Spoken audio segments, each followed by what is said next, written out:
Good morning, this is Gaming Perspectives with Saul and Jolene. And today we're talking about Liminal RPG by Paul Mitchener. Okay. So we played it. I got the PDF for free from Modiphius. They sent me a email with it, and I looked at it, and I thought it was intriguing enough, and I liked it enough that I actually went out and bought the physical book. This isn't unusual for Saul. No, not that unusual. So the book is in I forget what they call the format, but it's the smaller print format. I think it's called A4, maybe. I'm not sure. But it's not like the 8.5 by 11 book. But it is a hardback.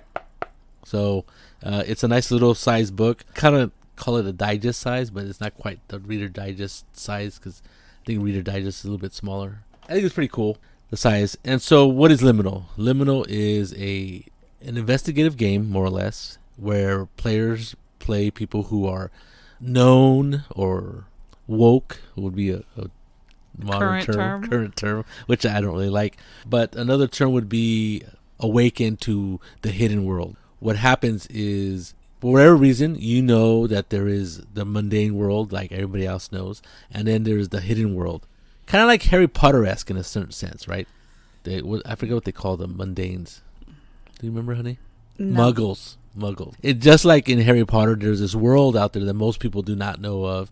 And you, as an investigator, and you're kind of like a group of people who, because you know about this hidden world, are able to deal with them and help people who have problems with the hidden world, however that props up. You're way overthinking it.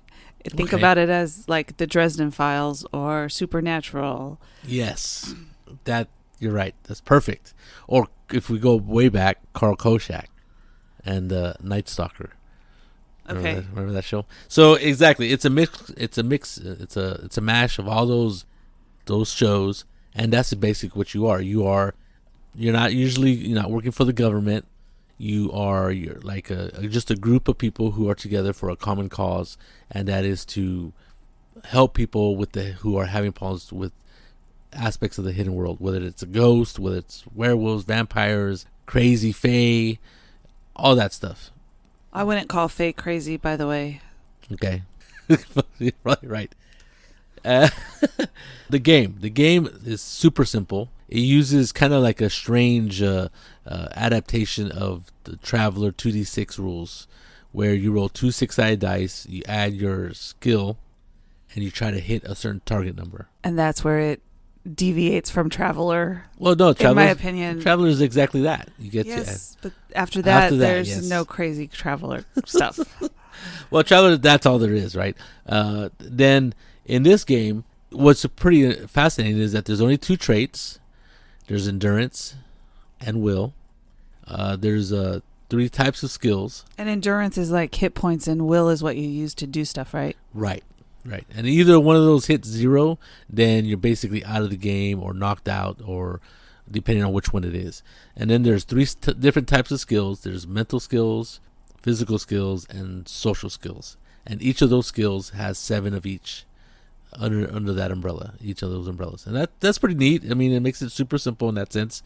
They're all equal. I know there's certain games that certain types of skills fall under a certain attribute, and so what happens is if you have a really high attribute that has those skills, then you can really have high chances of succeeding in those skills. But this one is like, it's all balanced, to use a word I don't usually like using. You do get traits and limitations depending on what. And I think that's what makes it even more. That's where you can really differentiate your character from other characters, is the use of traits. And traits is what I call similar to feats in D&D, advantages in games like Savage Worlds. And what they do usually is they give you a +2 to 2 skills, usually. And it's depending on the name of the trait, like fast reflexes, right? So it would help you on something that would, like shooting or possibly going faster in combat, or acting faster in an action scene. And the traits are, you just choose them, the ones you like. But to use them, you have to use will points usually to do it. Some of them do. Some of the more powerful traits, yeah, that's how you... Especially the magic user. Right. some of the traits you have to spend your will, usually like 1 point. It's kind of a balancing act where because if you get to 0 will, then you're like kind of like a blibbering idiot and you can't no longer function. Or you just can't use your magic anymore. Well, there's that. But some traits don't need to use will, so that's pretty cool. So there's traits, and of course there's some sort of disadvantage or limitations is what he calls them. And this gives you points. Take a limitation. Let's say you're susceptible to silver. So one of the characters that the pre-gen or the type of character, right? Yes. Was a werewolf. Right. So right. The limitation was there was fire, but he was very powerful. Well, because he was a werewolf. So what that does is give you, when you take a limitation, just like in End of the Game, when you take a limitation or something that disadvantages your character, you get more points to spend on traits to get more stuff. So it's kind of like a balancing act on that. And of course, there's limits. I don't know how many limitations you can take, but the book says beginning characters can only have, for example, the skill gap is 4. You can only take 1 or 2 limitations to buy your traits. So let's go to character creation. So you have 3 different types of characters. There's tough, determined, and magician, and they determine what your trait, what your not your trait, but your attributes are, which are will and endurance. And from there, you one of the first decisions you make is what is your drive. And I like this about the book is it starts with that, and then it goes into the number crunching, right? Because their drive is something that drives your character to do what they're doing. Why don't they just having a 9-to-5 job or doing whatever the normal people do? Why are they become investigators? Why are they interested in the hidden world? Usually that's because of your drive. It's something that drives you to do what you do. I think it's a pretty cool starting place, and that's what the author wrote at the very beginning. This is the first thing you do when you make a character. Then you go into your skills. You buy your skills, and there's 17 points to buy your skills. And it's pretty weird because at first you think, that's a lot of points. And you have to make some really hard decisions. 17 points doesn't sound like a lot of points to me to make a character. Yeah, well, you're making normal people. You're not making uber characters, right? So I think it's pretty neat. There's some gotta have that talk with yourself going, do I really want this skill or that skill? And how much do you want to put in that skill? It's pretty cool. And then, of course, there's traits. And there's quite a few traits.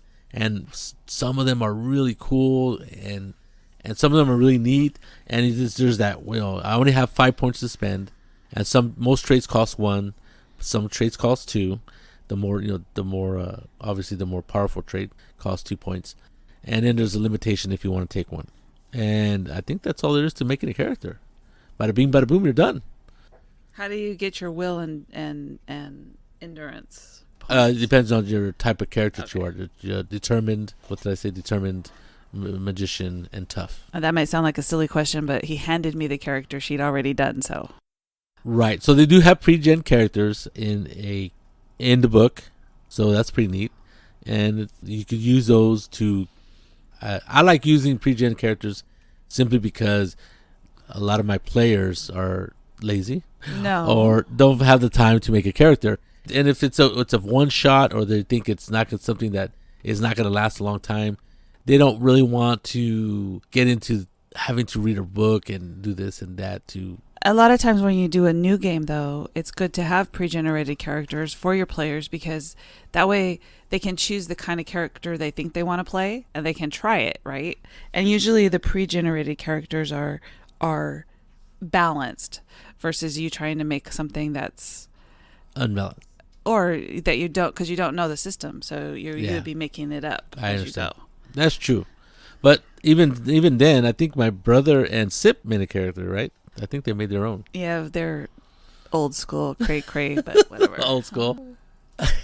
Well, some people are more interested or have the time and are really like, oh, this sounds neat. I want to figure out how to make a character. And like I said, making a character isn't that hard. I mean, there's quite a few pages for the character, but in the book, but it's not a lot of it is due to rules.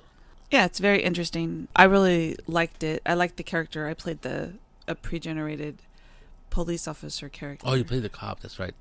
Which was cool, or ex-cop actually. So. That's right. And Saul is right. Your drive, or is like I like to say, what's my motivation? for this yes. character. Yes. Because when you play a lot of games, you need to figure out what you're doing in this particular game. Both the games I played the same character. The first game we played, I had taken allergy medicine on that day and fell asleep. Yeah, we play in the evening on Friday, and both get up early. Jolene got up at 5 o'clock in the morning, and we start playing at 6 o'clock in the evening. And she works all day, and he realizes that now that I work from home, he didn't know what I did. He tells me, or he kind of had an idea, but he didn't know that I actually worked the whole time I was gone from the house. Well, you don't know how much work people do until you see them working, right? I mean, and so when she's here, I see her, what she does, and she's working, and I'm like, oh, a lot of people, they work from home or they work at an office, and they take 1.5 hour lunches, and they take breaks, and they're chit-chatting with their... He has no idea what people do. No idea. I'm not in the corporate world. My allergies were bothering me that day because it's January and the weather's all weird. And so I took an allergy pill and a cough pill thing. Yeah.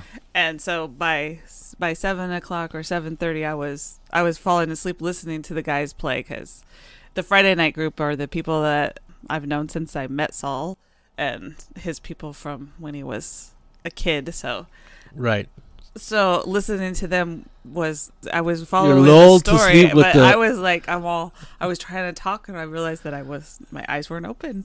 So you're lulled to sleep by our melodious voices. So I felt bad, but I had to say goodnight to the boys and go to sleep. Yeah. You came back. But the next day, I got to play with some other guys, and those two guys are like Morgan and Bay. They love reading the rules of games, right? And they looked at this game and they're like, okay, and Morgan had already read all the rules, and so had Bay. So it was pretty cool playing with them. And it's an investigative game, so I think we did pretty good. Saul wasn't sure that just three of us would be able to get through the mystery, but no, you did real good. I think the only problem I had, or the not problem I had, but the idea that I had is that you didn't have enough coverage within 3 people to cover the skills that you needed to solve the case, which is always an interesting aspect of the game. But we had the werewolf, and we had the cop. Yes, you. So, and then we had the magic user. Yeah. So we were pretty good. Yeah, you guys are pretty good, and then you guys are really good role playing and have really good skills as far as investigating things. I mean, you read a ton of detective novels and stuff like that. You've read them They're called mysteries. Mysteries, that's right. And probably hundreds of books you've read in that genre. Probably. And Bay and Morgan are into Call of Cthulhu, and so that's all investigative. I wouldn't just say Call of Cthulhu. They're into everything. Well, I mean, that's one of the main games that they really like to play. And Call of Cthulhu is an investigative game. It's not like heroic fantasy, right? Where you...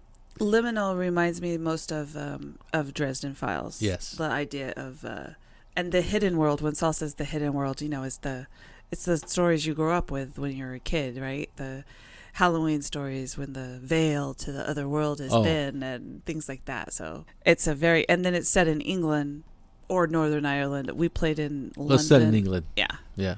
It was very cool. I like the setting. I like the towns. Saul didn't even use maps because we didn't even use Roll20 for that one. On the second time, we just rolled the dice. Yeah. I just use Zoom. Right. So, because the one thing that I use on Roll20 is the character sheet, but you're just rolling 2d6, and if you trust the people rolling, then it doesn't matter. The only thing I like about Roll20, and I've said this in the past, is that when you use it and you're using the online dice roller, everybody gets to see what you rolled at the same time, and it's exciting when that happens, especially at a particular junction in the game where there's a lot riding on that roll, and everybody either cries or yells in exhilaration or laughs at you because you rolled a 1. Whatever. Yes, exactly. Or in this case, Snake Eyes. 2. Snake Eyes. Which I got a point for that. I got a point for that. So another aspect of this game that Paul included was the idea of how do you bring these sometimes very different people together. It makes sense. So he comes up with this idea of a crew, and the crew is basically like it's kind of like an NPC character. The crew has assets and it has goals, and it's kind of like, you know, a club or whatever, you know. But you are part of a crew, and that gives you like a home base and reasons why you guys all know each other, because you guys all have this common goal of whatever, and the players make up, basically build this crew. You build this, whether it's a clubhouse, whether it's you guys meet at a library or whatever, and you set the goals and have assets. And so that's pretty neat. I really like that idea, because it kind of idea of like this Western Marches idea. I know I'm going to throw something weird at Jolene because she's giving me a weird look. But Western Marches is the idea that every game you always go back to your home base. In the Western Marches, it's usually a fantasy. So you go back to your hometown, where you're based out of. And that means in the next adventure, if Joe doesn't show up, well, you can play without Joe because you're not in the middle of this long journey across the continent. So you play with whoever shows up, and that's, I think, one of the reasons why whoever invented the Western Marches type game did it. And that's exactly what Paul does in this case, because everybody can go back to their home base, to the crew's headquarters, whatever that might be. I think in the game, one of the characters who became an NPC because nobody picked him, he was a character that I made, was rich, and so he owned a bar, and he owned a bar and something else. I forget what it was, but a bookstore. A bookstore, right? So they were able to meet in two different cities and have somewhere to go and plan and talk in the open without getting strange looks from the person next to you when you're at a bar and you're talking about werewolves and vampires, right? Though you could be talking about a movie or something in the game. What I did is this guy was this rich character, and he owned a bar and he owned a bookstore, and the back room was a table set up for them to meet and discuss things openly without having to whisper and worry about people eavesdropping on them. Yeah. So I think it's a pretty neat idea. I think it gives, like I said, it gives you an idea, a reason for these weird characters to be together. Always need a reason for the people to be together, and this is better than you met at a tavern. Exactly, that's exactly. And I'm going to turn my back on you, even though I have no clue as to who you are, really. I like it. Usually, Saul says you have to have a 0 session, which we all know how I feel about that. But do we? This way, this gives you a reason to be together, and I like the idea of having a place to go and stuff like that. I think did you take the South Yorkshire Irregulars out of the book? Yes. So it was actually written in one of the crew ideas. Right, correct. Which is good, because it was pretty cool to have that. Well, another good thing about Paul Mitchener, what he included in this book, is a lot of examples, right? So he describes what a crew is, and not only does he do that and gives you, this is how you make a crew. This is the assets that you can have. This is why you would want it. He also gives you like 5 different types of crews that he made up, and you can easily just plop them into your game. And so that's what I did. And when I used the pre-generated characters, I made a couple more because I wasn't sure how many players we were going to have. So I made a couple extra characters, and I used the South Yorkshire Irregulars as a example, as the group that they're in. And it has a description of who they are. It has a description of their assets and their goal. And so I thought it was pretty neat. I think it really neat. And like I said, I really like the way Paul put this whole book together, because there's plenty of examples. Even though the system is really simple, there's an example for everything that he describes. Well, one of the reviews that I read, the guy said that he didn't think that a newer GM would pick up this book to run it. But he did like the example of how to GM, or there was, right, the ideas that were put into the book. So I thought that was interesting. I don't know why you would think a new GM wouldn't pick it up to run it, but yeah, I don't know either, because it's I think for a beginning GM it's super easy, because the system isn't that difficult, so there's not that number crunching you have to worry about. And being able to read it, it's like 287 pages or something.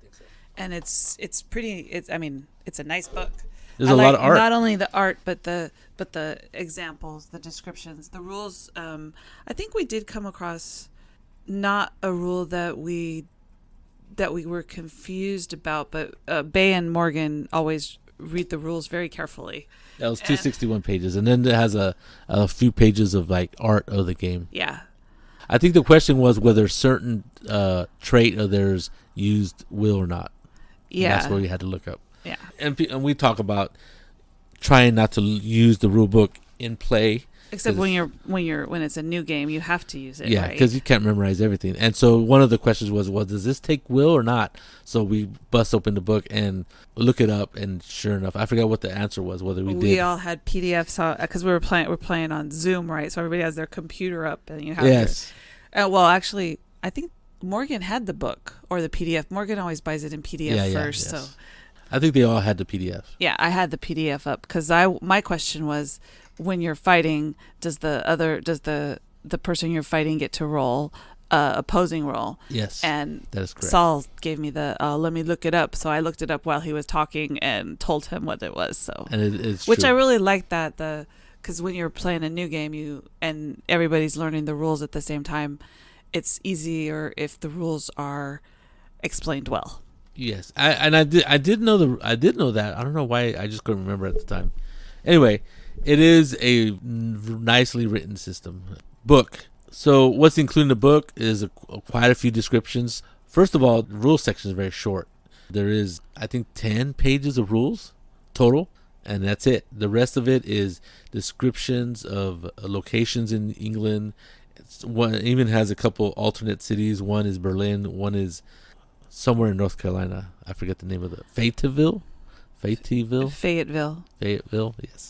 North Carolina. And he uses that, I think, just as an example of not everything has to take place in England. Of course, every different location has its own hidden world type of stories or myth, right? So I think that was pretty neat that he included 2 different locations outside of England. And of course, there's a lot of locations in England that he puts in there. And one of the first thing he starts off with is he goes, many of the cities or locations seem strange, right? Because he goes, there's some cities that are bigger and more important in real life, but I don't mention. And there's some places, physical places, that are much more well known, but are not mentioned in my book. And he calls it the idiosyncratic description of different places. And he says he just wants to give different locations that people may not have heard of, or just interesting places that don't usually come to mind. Everybody knows about Stonehenge, but he mentions like another Stonehenge or standing stones, right? Exactly. And it's really neat. And like I said, the art in it is really nice. I don't know if we talked about the art, but I was really captured about art in this book. For a small book and as much information as he puts in it, there's a lot of art in the book, and it's really nicely done. Who does the art? I'm not sure who the artist is. If you could find who the artist is, it'd be nice. I'm sure he listed in the. What's weird is that there's no date of publication inside the book That you have. the book I have. The artist was named Jason Behnenke. I'm not going to try that one. Another thing is that he includes 2 sample adventures, and one of them is Goblin Market, and the other one is Goblin Market, and that's the one I ran for the group that I ran on Saturday with Jolene, Bay, and Morgan. And it was a real mystical game. There was a lot of mysticalness to it, and there was a little bit of a kind of like there was a false leads kind of. They were trying to figure out what was going on. What was really interesting is that Morgan, because of his, he's a big time. We're all big long time role player. Well, Bay didn't really role play when he was younger, he said. But anyway, Morgan, like right off the bat figured it out. Right, I didn't let on that he figured it out because he was, it was just an idea that he had. And I was like, whoa. But see, Morgan has played tons of games for a long time. And so his knowledge base about myth and stuff, especially dealing with orcs and goblins and stuff, is like, he's like a encyclopedia. And so when he mentioned exactly what the monster was, I'm like, oh, wow, I'm in trouble. Because the game might have ended earlier than I expected. But no, you still have to figure out exactly what is going on. So even though he had the monster correct, they still had to figure out what was going on in the game, and I thought that was pretty neat. And that game ran for about 4 hours, 3.5, and it's perfect introduction to the game, a perfect introduction to how the game runs. It was just really well done. And what I'd like to add is that there's a lot of already stuff not published, but well, I guess it is published, but you can buy the PDFs, at DriveThru RPG, and there's Modiphius. Or go straight from Modiphius, and they're really neat. Some of them are slightly longer adventures. I believe most of them are like one shots, and they call them case notes, which I really thought was an interesting way of putting out product. And the one I ran for the night previously, the Friday night group where Jolene fell asleep, was the Repair of Reputations. And it was really well done. And what was interesting about it is that it was a lot of investigation. I don't think they got into a fight or into battle or any kind of stuff. And that group is more action orientated group, right? They play a lot of heroic fantasy games. We play a lot of D&D. We play a lot of, that's our base. That's the group that that includes my brother, friends from high school, junior high actually, grade grammar school. So we've been together a long time, and a lot of that time was playing D&D. They're very action orientated, and we don't really run a lot of investigative games. We don't play Call of Cthulhu. I don't think I've ever played Call of Cthulhu with any of those guys, except maybe my brother, maybe once. I don't know. And so when you bring in this game that's not heroic and not fighting monsters and taking their stuff, it might be disconcerting to them. And actually, one of them was a little bit worried because at the very beginning of the game, when the case opens up, it's like, okay, what do we do? It's like, okay, they're asking questions. They're trying to find clues because they know it's an investigative game. And they did a pretty good job. And Sip, my longtime friend literally from grammar school, I've known him since second grade, he was a little bit worried. He goes, we were asking these questions. It seemed slow, and it seemed like we're getting information that didn't make sense. But as they gathered more clues and it kind of pointed them in the right direction, they were able to get more clues. And then the ball started rolling. And he even said to me, wrote to me, because I asked for feedback about the game, and he goes, it started really slow. I wasn't sure how good we were doing in our investigation, but once we started getting the clues and the game really started moving forward, it was a lot of fun. They were having fun from the beginning. Yeah, but he said he had a little bit reservations as how well they were going to be. Always has reservations about stuff like that. Well, Jim was having fun. The last time you ran an investigative game, we were like banging our heads trying to figure stuff out because it was your what was the game? It was the one that had the TV show on Amazon. Supernatural? No. Oh, that Carnival Row. Yes. Yeah, that was I adapted Carnival Row to Year Zero Engine by Free League, and that was a game that I came up completely by myself, and the adventure was by myself, and so yeah, it was tough. I think it was tougher for them because I obviously didn't have enough clues for them to go the right direction. But we figured it out. But you did, yeah. But so this one was, I liked the clues, and they were having fun investigating. That's when I was tired and falling asleep. But they were having fun finding the clues, the first clues. And they all like to think things through, and they all have different lore backgrounds and different ideas about things. So it makes it very interesting when you're playing with people that have these different ideas about what you're looking for or how to find it. Yeah, this was actually Repair of Reputations has to, it mixes real life events of stuff in our histories. Well, in history. So it was really neat. My brother is really interested in one of the characters not the characters, but a real life person that adventure was included. And another guy knew about another aspect of that part of English history. Has to do with, well, I won't tell you, but it's pretty neat. Anyway, what I was really impressed with is that it ran pretty well in like 3.5-4 hours. So it was like a perfect one shot, right? Most one shots I have that I come up with myself tend to run long. That one shot, the Carnival Row, for example, I was supposed to run it. It took us 3 sessions. I was supposed to run it at a convention, and I slated myself 6 hours to run it at a physical convention just before the lockdown and stuff. And it took us at least 12 hours. And online, which usually seems to make games go faster, they took 3 sessions. I was like, man, if I would have ran this at the game table, I'm not sure they would have finished. That's why you do play tests like that. And that's what it was. I was trying to do a play test, and I was like, I got to give him more clues and stuff like that. But yeah, Paul obviously knows what he's doing, and wrote a perfectly short adventure. Like I said, perfect for people who are trying the game out. I gotta say that it was they're both really well done, and he has quite a few of them. He has I forget how many case notes he calls them, and then he has a large supplement called Pax Londonium, which I guess has even more information about London. I don't have that one.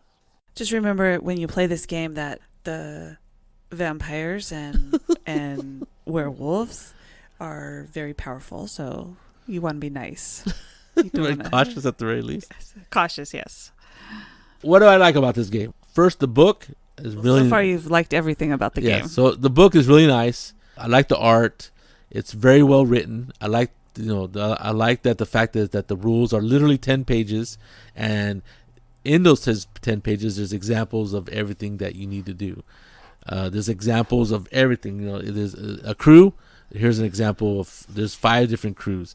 Characters. Here's 4 different characters that you can make, and it's just really well put together.